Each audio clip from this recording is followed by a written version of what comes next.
The wide receiver position in fantasy football is absolutely loaded, but in today's video, we'll be trying to pinpoint 5 players that I think have been exceeding expectations and overproducing a bit as of late, therefore raising their stock and creating some sell-high opportunities. So again, today's video, we're talking through 5 wide receivers we're looking to move off of here as we enter into week 9. Let's not waste any time and let's get started. If you happen to be new around here to the channel, my name is Gavin and we're posting fantasy football content like this every single day, every week of this season, so make sure to click that subscribe button.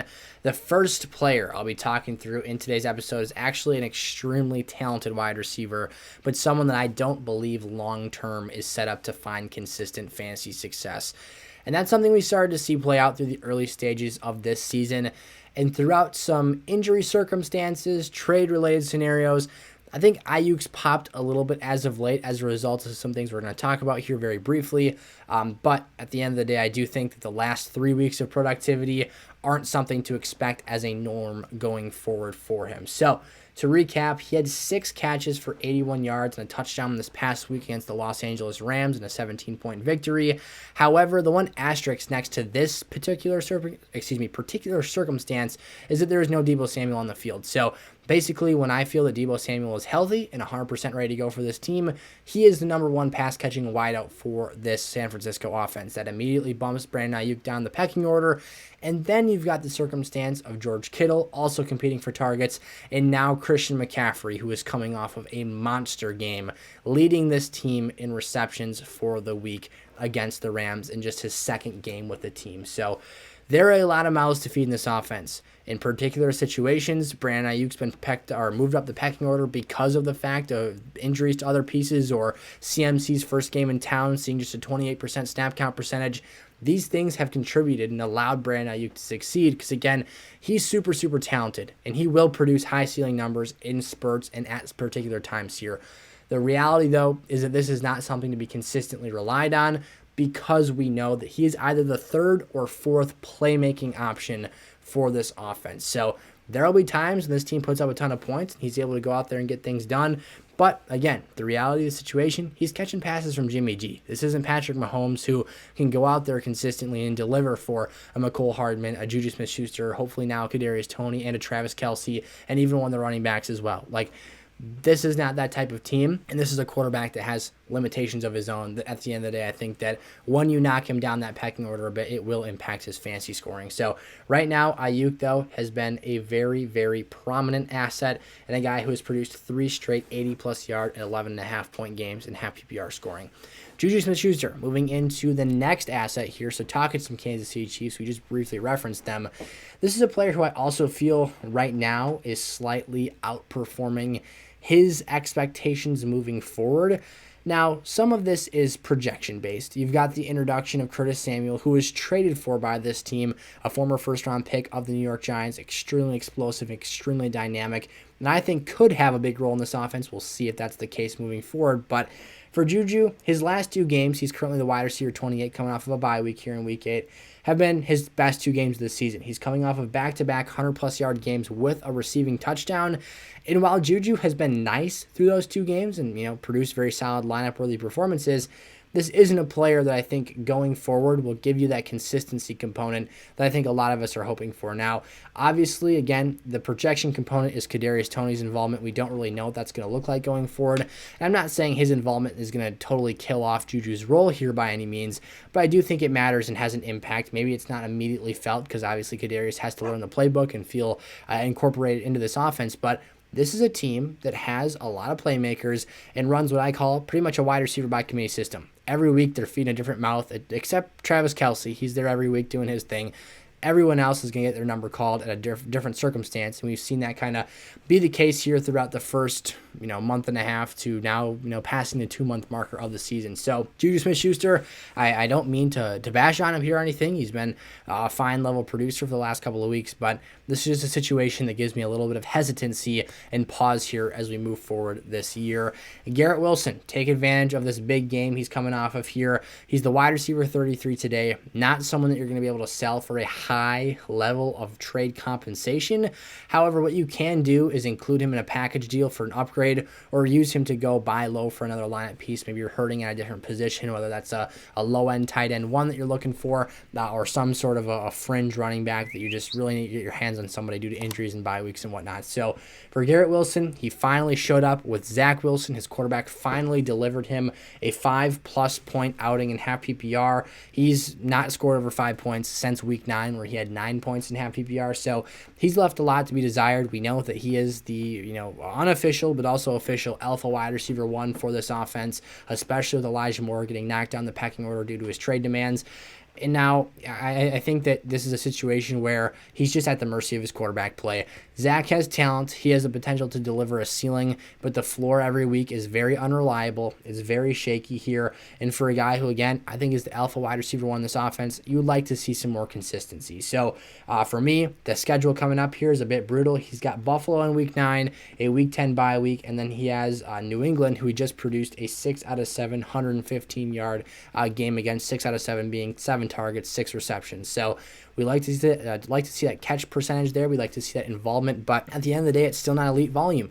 It's not a situation where you feel like it's something that's a can't-miss player in most weeks, and I think that this Jets offense is kind of going back through a new identity crisis. They had really found themselves with Breece Hall in that run game, and now that he's gone, they have to reestablish or try to reestablish that run game with James Robinson and see ultimately where they can go from there, if they can replicate that run game even to 80 or 75% of what Breece presented, or if they need to start airing out the ball more and being a little bit more, maybe prone to taking risks and having mistakes occur in that pass game with a young quarterback and obviously young receiver talent as well. So looking to move off of this situation here.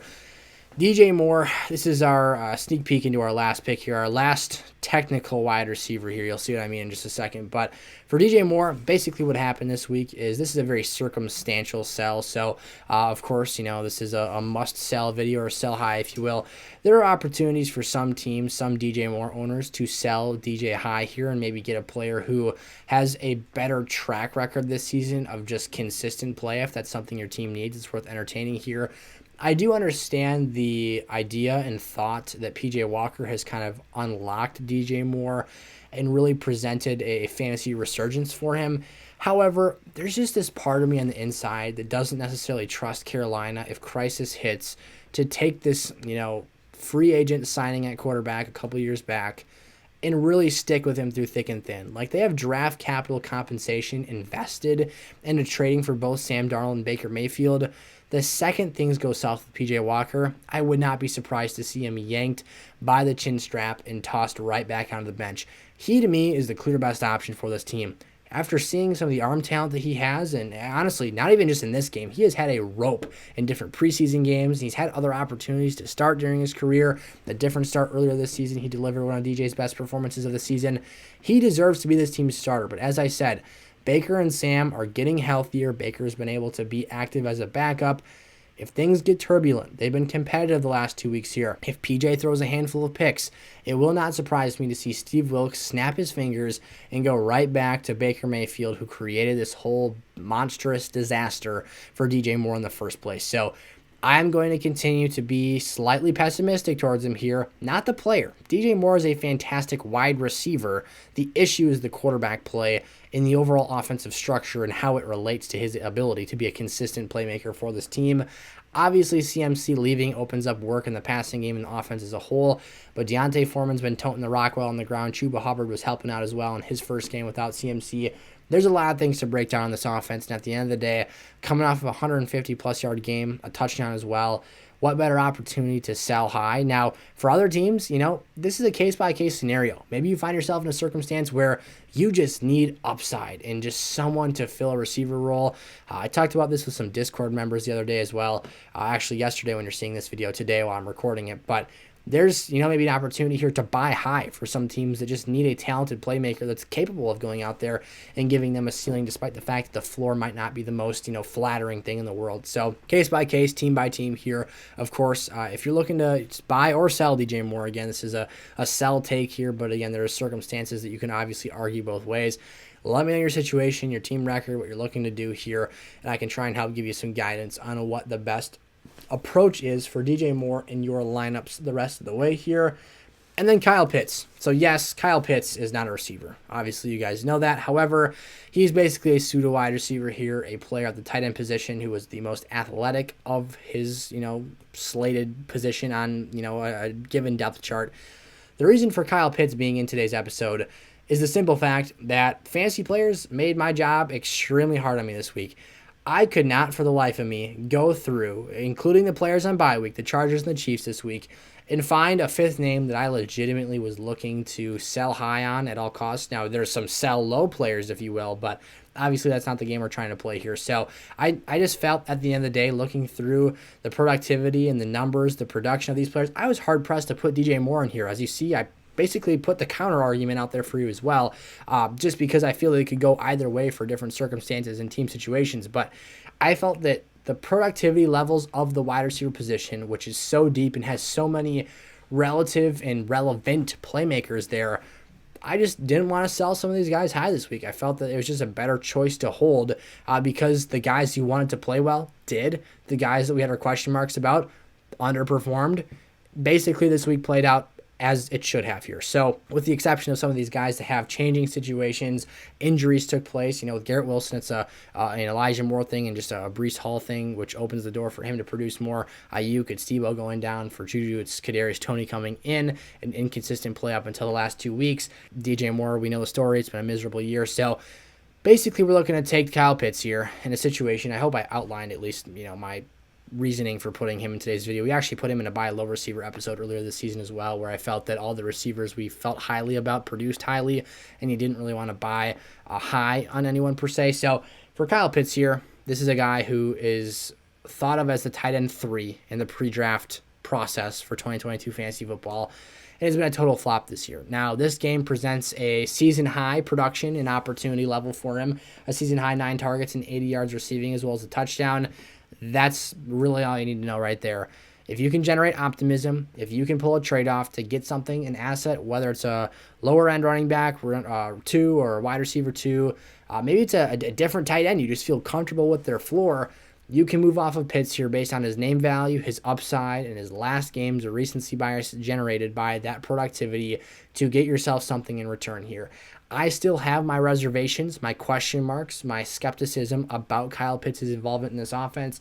I went and looked at Mariota's numbers for this week. He attempted 28 passes, of which he completed 20.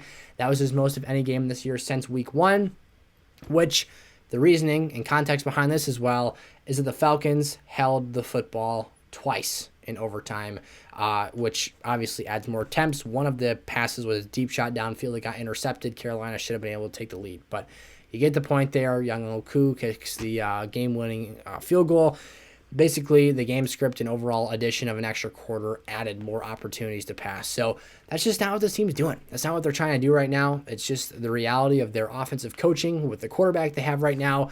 Pitts is not set up to succeed in this offense as much as we thought there would be a case to make that argument in the summertime. So looking to move off of him this week if you can get a nice deal in return. It sucks and it's hard, and a lot of times it feels like an uncomfortable trade because he has that name value and that invested draft capital as a former third-round pick in 12-team formats. It's kind of gross, but at the same time, I think it's the right thing to do because despite the talent, the opportunities are not consistently there. The touchdowns, he scored just his 3rd career touchdown, his 2nd of the year this week. It's a wishy-washy scenario from the jump here. So there you have it, our 5 must-sell, we'll call it pass-catching playmakers here for Week 9 Fantasy Football. To recap, Brandon Aiyuk, JuJu, Garrett Wilson, DJ Moore, and Kyle Pitts here. All 5 of those guys we're looking to move off of in this week's games or ahead of this week's game. So, as always, if you enjoyed, smash the like button, subscribe to the channel, turn on the bell so you're never late for a new piece of content or video from us here, and check out our Week 9 playlist on the channel right now. Tons of content, advice, and video information in there already, and I will see you in one of those episodes. Peace out.